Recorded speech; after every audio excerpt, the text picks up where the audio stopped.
గుండె సంరక్షణ కోసం మరింత జాగ్రత్త తీసుకోవడం అవసరం. ప్రకాశం, నెల్లూరు, కర్నూలు జిల్లాల్లో తొలిసారిగా ఆస్టర్ రమేష్ హాస్పిటల్స్ ఒంగోలులో అత్యాధునిక 160 స్లైడ్స్ UCT 780 స్కానర్ అందుబాటులోకి తెచ్చాయి. Computerised tomography, coronary angiography, CTCA దీనివల్ల సాధ్యమవుతుంది. CTCA పరీక్ష వల్ల గుండెకు రక్త సరఫరా చేసే కరోనరీ ఆర్టరీస్ కి జబ్బు చేసిందేమో తెలుసుకోవచ్చు. గుండెపోటు వస్తుందన్న దానికి అదే తొలి హెచ్చరిక. ఇతర పరీక్షలతో పోలిస్తే ఈ ఆధునిక పరీక్ష వల్ల ఎన్నో ఉపయోగాలున్నాయి. అసలు సమస్యని కరెక్ట్గా తెలుసుకుని తగిన వైద్యం చేసే వీలుంటుంది. గుండెకు సంబంధించిన ఏ సమస్య ఉన్నా ఆస్టర్ రమేష్ హాస్పిటల్స్ మీకు కొండంత అండా. మీరు పూర్తిగా విశ్వసించదగ్గ అత్యాధునిక ఆసుపత్రి ఇది. నమస్తే, పీఎన్ న్యూస్ కు స్వాగతం. ఆంధ్ర రాష్ట్ర తొలి ముఖ్యమంత్రి టంగుటూరి ప్రకాశం పంతులు భావితరాలకు స్ఫూర్తి ప్రదాత అని జిల్లా కలెక్టర్ ఎస్ దినేష్ కుమార్ అన్నారు. ఆయన వర్ధంతి సందర్భంగా ప్రకాశం భవన్ ఆవరణలోని టంగుటూరి విగ్రహానికి పూలమాల వేసి నివాళులు ఘటించారు. కలెక్టరేట్లో అండ్ వాళ్ళు రిలేటివ్స్ వాళ్ళందరితో ఇవాళ ఆయన కలెక్టరేట్లో ఉన్న ఆయన విగ్రహంకి మాల మర్యాద చేయడం జరిగింది. ఆయన చేసిన ఎన్నో త్యాగము, ఆయన మన దేశ స్వతంత్ర పోరాటంలో పాల్గొన్న విధానము, ఆయన మన కోసం ఇచ్చేసిన ఈ ప్రిన్సిపల్స్ అండ్ ఆస్పిరేషన్స్ అన్నీ కూడా ఖచ్చితంగా ఇవాళ అందరూ గుర్తు చేయడం జరిగింది. ఇట్లాంటి ఒక ఉన్నతమైన ఒక ఆత్మ మన జిల్లాలో పుట్టి దేశవ్యాప్తంగా ఆయనకుంటున్న కాంట్రిబ్యూషన్స్ ఉన్నది అందరికీ కూడా గర్వకారణము. అది ఖచ్చితంగా మన అందరూ కూడా గుర్తింపు చేసుకొని ఆయన ఇచ్చిన దిశల్లో మనం అందరూ కూడా ఖచ్చితంగా నడుపుతున్నామని అందరూ కూడా ఇవాళ ప్రతిజ్ఞ చేసుకొని ఖచ్చితంగా ఆయన గుర్తు ప్రతి ఒక్క ప్రకాశం జిల్లాలో ఉంటున్న ప్రతి ఒక్క పౌరులకు కూడా ఉంటుందని ఈ సందర్భంగా తెలియజేసుకుంటాను. టంగుటూరి సంతోష్ కుమార్ నా పేరు. ఇవాళ ముత్తాత గారి 67వ వర్ధంతి సందర్భంగా కలెక్టర్ గారు ఎంత బిజీగా ఉన్నప్పటికీ మరి ప్రోగ్రాంలు కొంచెం పోస్ట్పోన్ చేసుకొని తాతగారి వర్ధంతిని చొరవ తీసుకొని ఘనంగా నిర్వహిస్తున్న కలెక్టర్ గారికి మా కుటుంబ సభ్యుల తరఫున ధన్యవాదాలు తెలియజేస్తున్నాను. Thank you. ప్రజా నాయకుడు, నిస్వార్థ ప్రజా సేవకుడు, CPM పార్టీ వ్యవస్థాపకులు పుచ్చలపల్లి సుందరయ్య 39వ వర్ధంతి కార్యక్రమాన్ని 50వ డివిజన్ చైతన్య నగర్లో ఘనంగా నిర్వహించారు. ఈ సందర్భంగా సుందరయ్య విజ్ఞాన కేంద్రాన్ని CPM జిల్లా కార్యదర్శి హనీఫ్ ప్రారంభించారు. అనంతరం ఆయన మాట్లాడుతూ నిస్వార్థ ప్రజాసేవకు గొప్ప ఉదాహరణ కామ్రేడ్ పుచ్చలపల్లి సుందరయ్య అని అన్నారు. నిజాయితీ, నిరాడంబరతకు సుందరయ్య మారుపేరుగా నిలిచారని, ప్రజాప్రతినిధిగా ఉన్నా కూడా పార్లమెంటుకు సైకిల్పై వెళ్లిన ఏకైక గొప్ప నిస్వార్థ సేవకుడని కొనియాడారు. ఈ కార్యక్రమంలో CPM జిల్లా కార్యదర్శి వర్గ సభ్యులు GV కొండారెడ్డి, CITU కార్యదర్శి చీకటి శ్రీనివాసరావు, ఐద్వా నగర కార్యదర్శి G ఆదిలక్ష్మి తదితరులు పాల్గొన్నారు.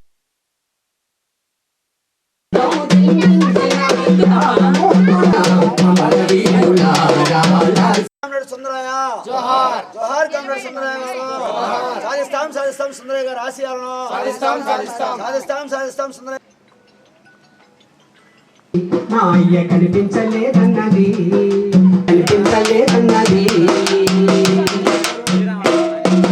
తెల్లని ముత్యాల రాసుళ్ళు పుట్టి తెగిన జీవితాల నాడుల్ని ముడిపెట్టి వీర తెలంగాణ విప్లవాన్ని తెచ్చి కారు మబ్బై ఉన్న పెట్టినంత కూల్చి జయప్రకాష్ కాలనీ శాఖ కార్యదర్శి మన పోరాటాలు సభ్యులందరూ ఒకసారి వచ్చి పరిచయం కావాలని కోరుతున్నా. కామ్రేడ్స్ ఇంట్లో జయమ్మ, పొద్దులు రమణమ్మ రండి. ఇళ్లలో ఉండే వాళ్ళందరూ కూడా ఇక్కడికి 100 మంది వచ్చి కూర్చున్నారు. మీ అందరికి కూడా ప్రత్యేకమైన ధన్యవాదాలు. CPM ఒంగోలు కమిటీ తరఫున, ఈ ఏరియా పార్టీ తరఫున మీ అందరికీ ప్రత్యేకమైన ధన్యవాదాలు తెలియజేస్తున్నాం. వచ్చినందుకు వాళ్ళందరికీ కూడా ధన్యవాదాలు తెలియజేస్తూ ఈరోజు మనం ఇది ఎందుకు స్థాపించాం అనేది మనం ఒకసారి గుర్తుపెట్టుకోవాలా. ఎందుకు స్థాపించామంటే ఇది మనం 2006లో చైతన్య కాలనీ డిసెంబర్లో పట్టాలు అందరూ గుడిసెలు వేసుకున్నాం. ఇక్కడ చిన్న చెట్లు అన్నీ ఉండేవి. 2022లో మనకు పట్టాలు వచ్చినాయి. 16 సంవత్సరాల తర్వాత మనకి పట్టాలు వచ్చినాయి. అనేక పోరాటాలు నిర్వహించాం. ఇక్కడ అనేక మంది స్థలాల బొక్కలతో కానీ, అదేవిధంగా అనేక మంది రాజకీయ నాయకులతో కానీ, అధికారులతో కానీ పోట్లాడి CPM పార్టీ ఇక్కడ పోట్లాడి ఇప్పించింది.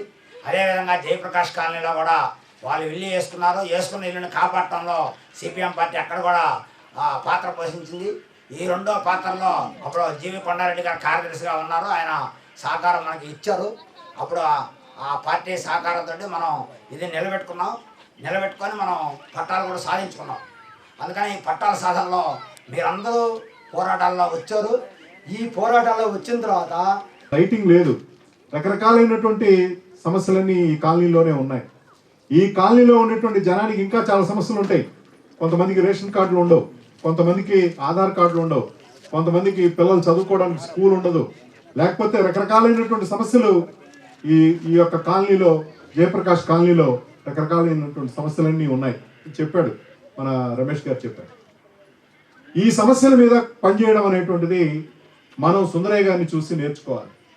ఎందుకనంటే ఆయన చిన్నతనం నుంచి ఈ దేశానికి స్వాతంత్రం కావాలని పోట్లాడాడు. ఈ దేశంలో ప్రజలందరూ బ్రిటిష్ వాడి చేతుల్లో కాకుండా మన దేశాన్ని మనమే పరిపాలించుకోవాలి, ఈ దేశం వదిలి బ్రిటిష్ వాడు వెళ్ళిపోవాలి, తెల్లోడు వెళ్ళిపోవాలని చెప్పి ఆయన పోట్లాడాడు. ఆ క్రమంలో అనేక మందిని ఆయన చిన్నతనంలోనే అనేక మందిని పోగేసినటువంటి పరిస్థితి ఉంది. బ్రిటిష్ వాడు వెళ్ళిపోయిన తర్వాత ఈ దేశంలో ఉన్నటువంటి కష్టజీవుల చేతికి రాజ్యాధికారం రావాలని చెప్పి ఆయన పోట్లాడాడు. ఆ పోట్లాడేటువంటి క్రమంలోనే ఈ యొక్క ఎర్రజెండా పార్టీని, సిపిఎం పార్టీని, అదేవిధంగా కమ్యూనిస్ట్ పార్టీని నిర్మించడంలో ఆయన ముందున్నాడు. ఎందుకని? ఎర్రజెండా అయితేనే ప్రజల సమస్యలు పరిష్కారం అవుతాయి. ప్రజల కోసం నీతిగా, నిజాయితీగా, చైతన్యంతో త్యాగాలు చేస్తూ నిలబడేది ఎవరై అంటే కార్యదర్శిగా సుందర గారి నాయకత్వంలో దేశవ్యాప్తంగా ఆయన నిర్వహించిన ప్రజా ఉద్యమాలు, దేశవ్యాప్తంగా దేశం అభివృద్ధి కావాలంటే, రాష్ట్రం అభివృద్ధి కావాలంటే ఏమి ఉండాలి? ప్రజానీకం చేతిలో 3 ఎకరాల భూమి ఉండాలని ఈ దేశంలో ఘంటాపదంగా చెప్పిన వ్యక్తి సుందరయ్య గారు. 3 ఎకరాల భూమి ఉంటే ఆ కుటుంబం బాగుపడుతుంది, దాని ద్వారా దేశం, రాష్ట్రం అభివృద్ధి కావడానికి అవకాశం ఉంటుందని సూత్రీకరించిన వ్యక్తి. అందుకని దేశవ్యాప్తంగా కార్మిక వర్గ ఉద్యమాల్ని, ప్రజా ఉద్యమాల్ని నిర్వహించి ఈ భూమిని సాధించడంలో, రైతాంగానికి విముక్తిని కలిగించడంలో తెలంగాణలో ఒక పెద్ద సాయుధ పోరాటం జరిగింది. నిజాం నాయకత్వంలో ఒక 10 జిల్లాల ప్రాంతం అంతా ఆయన రాచరిక పరిపాలన కింద ఉంటే దానికి వ్యతిరేకంగా రైతాంగము నిజాం పరిపాలనలో నిజాంకు కప్పం కట్టాలి, రైతులకు హక్కులు లేకపోతే దున్నేవాడికే భూమి ఉండాలని పెద్ద ఎత్తున తెలంగాణలో సాయుధ పోరాటం జరిగితే దానికి నాయకత్వం వహించి 10 లక్షల ఎకరాల భూముల్ని పేద ప్రజానీకానికి అందించడంలో సుందరగా నిర్వహించిన పాత్ర, చారిత్రక తెలంగాణ పోరాటం అనేది దేశవ్యాప్తంగా, ప్రపంచవ్యాప్తంగా ప్రసిద్ధి చెందింది. ఇట్లా అనేక రాష్ట్రాల్లో చేసిన ఉద్యమాల ఫలితంగా ఆయన నాయకత్వంలో, ఆయన ప్రధాన కార్యదర్శిగా ఉన్నప్పుడు సిపిఎం మన పార్టీ 3 రాష్ట్రాల అధికారంలోకి వచ్చింది. కేరళ, బెంగాల్, త్రిపుర, ఈ 3 రాష్ట్రాలు. తెలుగు వెలుగు సాహితీ వేదిక స్వచ్ఛంద సేవా సంస్థ ఆధ్వర్యంలో నగరంలోని మంగమూరు రోడ్లో గల అయ్యప్ప స్వామి క్షేత్రంలో కళ్యాణ మండపంలో తెలుగు వెలుగు ఉగాది జాతీయ పురస్కార ప్రదానోత్సవ కార్యక్రమాన్ని నిర్వహించారు. కార్యక్రమంలో ముఖ్య అతిథిగా నెల్లూరు జిల్లా డిపిఆర్ మోహన్ రాజు పాల్గొని కవులకు, కళాకారులకు ఉగాది పురస్కారాలతో పాటు నంది అవార్డులను ప్రదానం చేసి గౌరవిస్తున్న తెలుగు వెలుగు సాహితీ వేదిక నిర్వాహకులను అభినందించారు. కార్యక్రమంలో సంస్థ వ్యవస్థాపక చైర్మన్ పోలోజ్ రాజ్ కుమార్, ఆంధ్రప్రదేశ్ రాష్ట్ర అధ్యక్షులు అప్పినపల్లి భాస్కరాచారి, కార్యక్రమ నిర్వాహకులు తులసి ఆంజనేయరావు తదితరులు పాల్గొన్నారు.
82 అవార్డు ఫంక్షన్ నిర్వహించింది.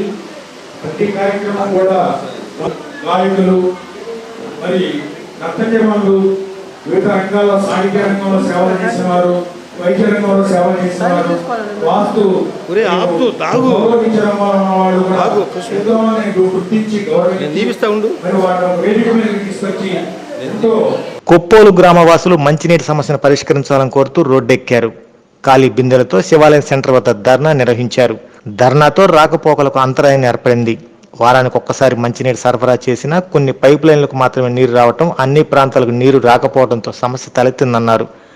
ఈ విషయాన్ని కార్పొరేషన్ అధికారులు ఏఈ, డిఈ దృష్టికి తీసుకెళ్తే పరిష్కరిస్తామని చెప్పినా ఇప్పటికీ పరిష్కారం కాకపోవడం ధర్నాకు దిగాల్సి వచ్చిందని స్థానికులు చెబుతున్నారు. ధర్నా విషయం తెలుసుకున్న కార్పొరేషన్ అధికారులు కొప్పోలు వెళ్లి త్వరలో సమస్య పరిష్కరిస్తామని హామీ ఇచ్చారు. దీంతో గ్రామస్తులు ధర్నా విరమించి వారు చెప్పిన సమయంలో సమస్య పరిష్కరించకపోతే మళ్లీ ధర్నా చేస్తామని హెచ్చరించారు.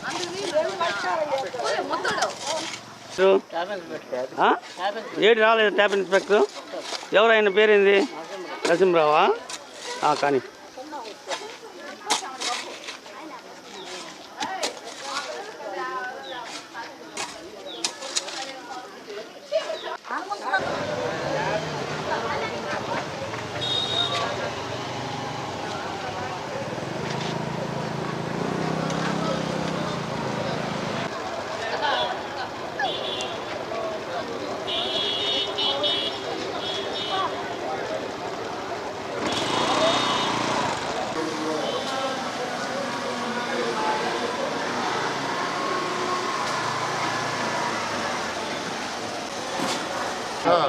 మార్చాలి. ఆల్రెడీ మన పోలీస్ స్టేషన్ ఇంటర్ కన్స్ట్రక్ట్ చేసి అది ప్రోగ్రెస్ అవ్వాలి.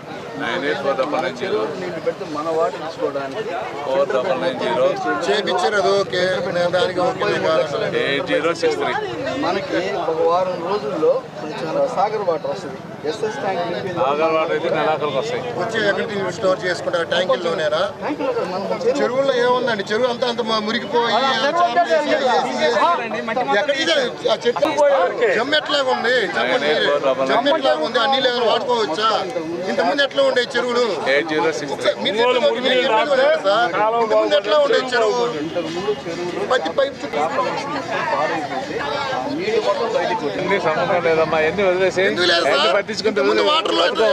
చుట్టుపక్కల వాళ్ళందరూ మా ఊరిలో వాటర్ తాగిపోయి ఇప్పుడు ఏమైంది ఆ పరిస్థితి?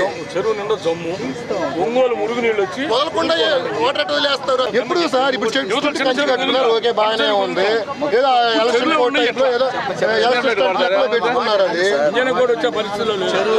మొత్తం బయటికి సార్ నేను చూస్తాను. నేను డైలీ వాకింగ్ నేను పోయేదంటే చుట్టూ కంచా వేసారు. మా ఊరు చూసుకుంటూ ఉంటున్నాం ఆ చెరువుల గురించి.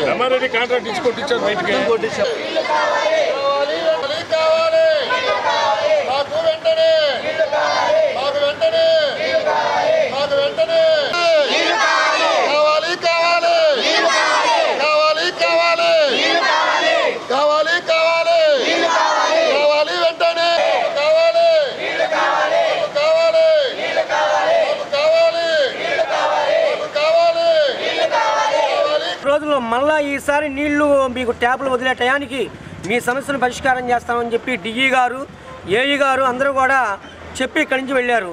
వెళ్ళిన తర్వాత మళ్ళా నీళ్ళు వదలంగానే మేము ఫోన్ చేసాం. ఫోన్ చేస్తే వాళ్ళు చెప్పే సమాధానం ఏంటంటే వస్తే పట్టుకొని, లేకపోతే ట్యాంకర్లు పంపిస్తాం, ఇంటికి 2 రమ్ములు పట్టుకొని అన్నారు.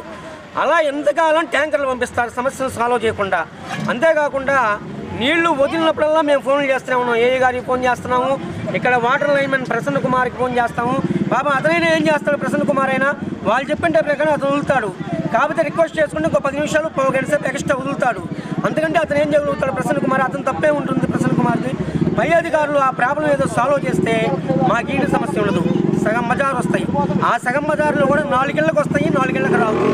ఆ చివరి తర వాళ్ళకి, ఆ 10 ఇళ్ళ వాళ్ళకి అసలు పూర్తిగా రావు. ఆ శివాలయం కానీ, సాయిబాబు గుడి కానీ, శివాలయం ఎదురు వాళ్ళకి కానీ, ఆ సాయిబాబు గుడి పక్కన ఇళ్ళ వాళ్ళకి కానీ 10 ఇళ్ళ వాళ్ళకి పూర్తిగా అసలు నీళ్ళు రావు. మమ్మల్ని ఏం చేయమంటావు? మధ్యలో మేము 4-5 ఇళ్ళని కలిపి ట్యాంకర్ డబ్బులు పెట్టుకొని ట్యాంకర్లు పోయించుకున్నాం. అట్లా మా శక్తిని బట్టి, మా సంపాదన బట్టి మేము ఎన్నాళ్ళని పోయించుకుంటాం ఈ ట్యాంకర్లు. ఈ సమస్యకు పరిష్కారం దొరకక మున్సిపాలిటీ అధికారుల దగ్గర నీళ్ళు వదిలేబ్బాని అడిగితే మేము పావు గంట వదులుతున్నాడు అయినా రావట్లా. మరి ఏం చెయ్యాలా? పెద్ద 600 పెట్టి కొనుక్కొచ్చుకుంటాం మేము. అందరికి ఉండాలి కదా శక్తి, అందరికి ఉండాలి, అందరు పోసుకుని రమ్ములు ఉండాలి, రంబులు ఉండాలి కదా. అన్ని కావాలంటే ఎలా? ట్యాంకులు కూడా శక్తి ఆడుంది. మేము ఆడదోళాలి ఏడదోళాలి అంటున్నాం. 600 తక్కువ లేదు అంటుంటారు ట్యాంకర్ వాళ్ళకి. ఎలా చేయాలి మేము?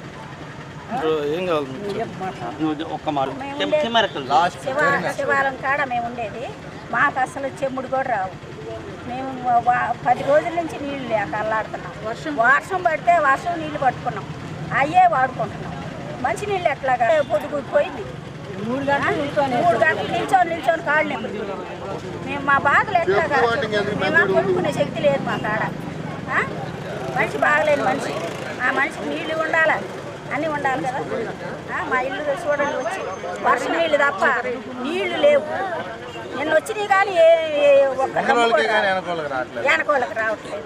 మా బాధ వైశాఖ మాస శుద్ధ ఏకాదశిని పురస్కరించుకొని సంతపేట సాయిబాబా మందిరంలో నాగలక్ష్మి అమ్మవారికి సామూహిక లక్షమల్లిల అర్చన పూజ కార్యక్రమాన్ని ఘనంగా నిర్వహించారు.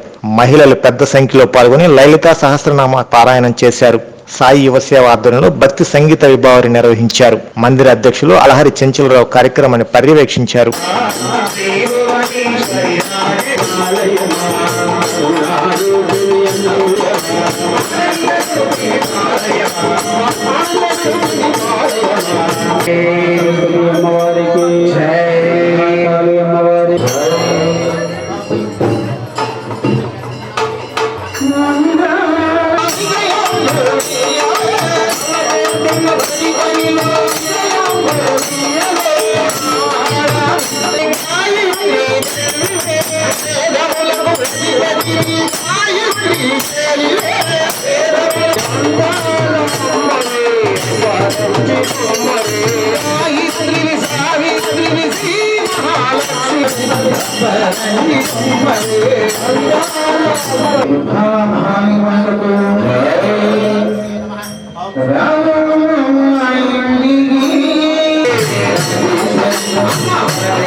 విశేషంగా ఏర్పాటు చేశాం.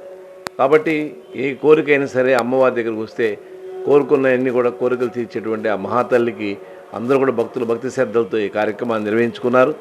అదేవిధంగా రేపు శుద్ధ ఏకాదశి సందర్భంగా రేపు మన మందిరంలో సంతపేట షిరిడి సాయిబాబా మందిరంలో ఉన్నటువంటి సత్యనారాయణ స్వామి విగ్రహం దగ్గర ప్రతి శుద్ధ ఏకాదశికి కూడా వ్రతాలు ఏర్పాటు చేస్తున్నాం. దాదాపు 25 నుంచి 30 మంది వ్రతాల్లో ప్రతిసారి కూడా పాల్గొంటున్నారు. అలాగే మీరు కూడా రేపు వచ్చి వ్రతాల్లో పాల్గొనే వాళ్ళందరూ కూడా కనపడి వచ్చి ఒకవేళ వ్రతంలో పాల్గొనకపోయినా వచ్చి తీర్థప్రసాదాలు స్వీకరించవలసిందిగా మనవి చేస్తున్నాం. కాబట్టి ప్రతి ఒక్కరికి కూడా శ్రీ నాగలక్ష్మి అమ్మవారు దివ్య ఆశీస్సులు అందిస్తూ అందరూ కూడా మన సంతపేట షిరిడి సాయిబాబా మందిరానికి ఇచ్చి సర్వదేవతా నిలయంగా ఉండేటువంటి సాయి వైకుంఠ ధామాన్ని దర్శించి అందరూ కూడా సాయి ఆశీస్సులతో పాటు శ్రీ నాగలక్ష్మి అమ్మవారి మరణం లేని మహాగాయకుడు ఎస్పి బాలసుబ్రహ్మణ్యం అని ఆయన బాటలోనే పయనిస్తూ ఆయన పాటలను రసరమ్యంగా ఆలపిస్తూ పాటల ప్రేమికులకు బాలు పాటల సంగీతామృతాన్ని అందిస్తున్న అచ్యుత్ అభినందనీయుడని నవ్యాంధ్ర రచయితల సంఘం రాష్ట్ర గౌరవ అధ్యక్షురాలు తేళ్ల అరుణ అన్నారు. బాలు కళావాహిని అధ్యక్షులు గాయకుడు అచ్యుత్ ఆధ్వర్యంలో ఒంగోలు సివిఎన్ రీడింగ్ రూమ్ ఆవరణలో ఎస్పి బాలసుబ్రహ్మణ్యం పాడిన అద్భుతమైన గీతాలను పలువురు గాయని గాయకులు ఆలపించారు.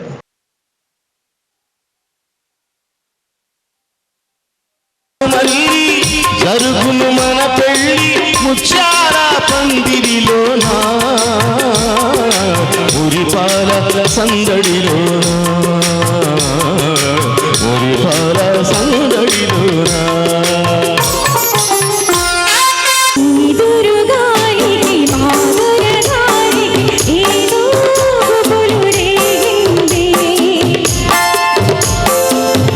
చలిగాలికి మాధురసానికి చెదలో ఈనలోగింది.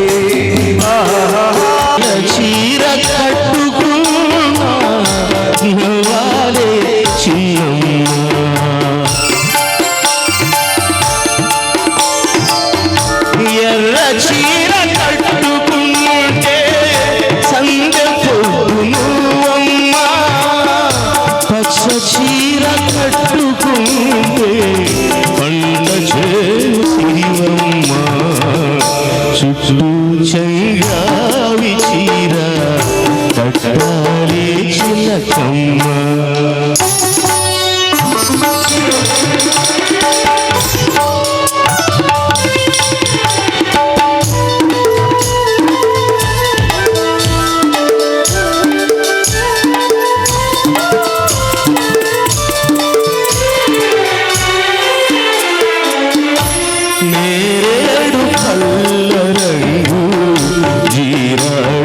కొనే స్థాయికి అచ్యుత్ ఎదిగాడు.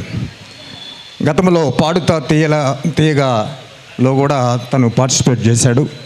మా గ్రామం అదృష్టంగా మేము భావిస్తూ ఉన్నాం. నేను ఉదయం చెప్పాను, అచ్యుత్ ఇవాళ ప్రోగ్రాం ఈ సంవత్సరంలో నెంబర్ 1 ప్రోగ్రాం కావాలి, నువ్వేం చేస్తావు నాకు తెలియదు అని చెప్పి నేను చెప్పాను. అన్నా చూద్దు కానీ కదా అన్నాడు. చాలా అద్భుతంగా ఉంది. ఇంకా ఆణిముత్యాలు లాంటి పాటలు ఇంకా పాడబోతున్నాడు. అచ్యుత్ని మీరందరూ కూడా ఆశీర్వదిస్తారని, అతను ఇంకా గొప్ప పేరు ప్రఖ్యాతులు సాధించాలని. లేదు, మరణించలా, బ్రతికే ఉంటాడు అనంతకాలం. ఇదిగో ఇలాంటి వాళ్ళ గొంతుల్లో. అందువల్ల అలాంటి బాలుని నిరంతరం ఇలా తలుచుకుంటూ ఇలాంటి కార్యక్రమాల్లో పాల్గొంటూ ఉంటే మాలాంటి వాళ్ళకు కూడా ఒక ఎనర్జీ వస్తుంది. తన ప్రోగ్రామ్స్లో ఒక ప్రత్యేకత ఏంటంటే అచ్యుత్వి తను ఎంచుకునే పాటల్లో అరే ఈ పాట అప్పుడు కదా భలే ఉండింది కదా, ఇప్పుడు కొత్తగా మళ్ళీ బయటికి తీసాడే అనిపిస్తుంది. అంటే అప్పుడు అంతా ఆ కాలంలో మేమంతా కూడా అవన్నీ ఎక్స్పీరియన్స్ అయిన పాటలు అనమాట. ఆ ఫీల్ని అనుభవించిన పాటల్ని మేము మర్చిపోయి పాటల్ని వాటిని గుర్తు తీసుకొచ్చి అబ్బా భలే పాట బయటికి తీసాడే అనిపిస్తారు. That is the speciality of the Achyut. అందువల్ల అందరం అదే ఫీల్ అవుతాం నేను అనుకోవటం. కాబట్టి ఈ సందర్భంగా ఇలా ఈ కార్యక్రమం విజయవంతంగా జరిగింది, అందుకు అభినందనలు తెలియజేశారు. అటువంటి మోహన్ రాజు గారు మన అచ్యుత్ గారి గురించి 2 మాటలు. అందరికీ నమస్కారం. ఈరోజు ఈ కార్యక్రమం ఏర్పాటు చేసినటువంటి బాలు కళావాహిని అచ్యుత్ గారికి ముందు నా హృదయపూర్వక ధన్యవాదాలు. ఒంగోలులో ఎక్కడ లేని విధంగా, రాష్ట్ర స్థాయిలో ఎక్కడ లేని విధంగా ఒంగోలులో ప్రతి ఆదివారం సాయంత్రం పూట సివిఎన్ రేడియోలో అందరికీ పండుగలాగా ఇక్కడ కార్యక్రమాలు చేయడం మనం ఎంతో సంతోషకర విషయం. కాబట్టి బాలుగారి జయంతి సందర్భంగా ముందుగానే ఒకరోజు కార్యక్రమాన్ని ముందుగానే ఏర్పాటు చేసి అందరికి కూడా సంతోషం, సాయంత్రం పూట సంతోషాన్ని అందిస్తున్నటువంటి అచ్యుత్కి నా శుభావందనలు. అందరూ దురదృష్టం, కానీ ఆయన ఎప్పటికీ మన మనసులో నిలిచిపోతాడు. ఆయన గాత్రంతో, ఆయన పాటలతోటి అటువంటి అజరామరమైనటువంటి గీతాలను ఆలపించి మనల్ని మైమర్పించినటువంటి అపర గాంధర్వుడు అని చెప్పచ్చు. అటువంటి వ్యక్తి జన్మదినాన్ని ప్రతి సంవత్సరం తప్పకుండా సొంత ఖర్చులతోటి ఎంతో కష్టపడి ఎన్నిసార్లు ఎంత ఇబ్బందులు సమాప్తం. నమస్కారం. బాగుందా? దీనికి డబ్బులు నేను ఇస్తాను. ఆహా, ఇప్పుడు ఇలా దాచుకోవాల్సిన అవసరం లేదు. అవునా? మరి Malabar golden diamonds golden Bloom plan తో మీ సౌకర్యానికి తగ్గట్టుగా ప్రతి నెల చెల్లించొచ్చు. 11 నెలల తర్వాత అంతవరకు మీరు జమ చేసుకున్న డబ్బుతో బంగారం తీసుకోవచ్చు. 18% వరకు తరుగు ఛార్జీలు చెల్లించాల్సిన అవసరం కూడా లేదు. మరి ఇప్పుడు ఏం చేద్దాం? అంకుల్, ఒక గోల్డెన్ బ్లూమ్ ప్యాక్ చేయండి. నా కుటుంబం, నా సంబరం, నా మలబార్.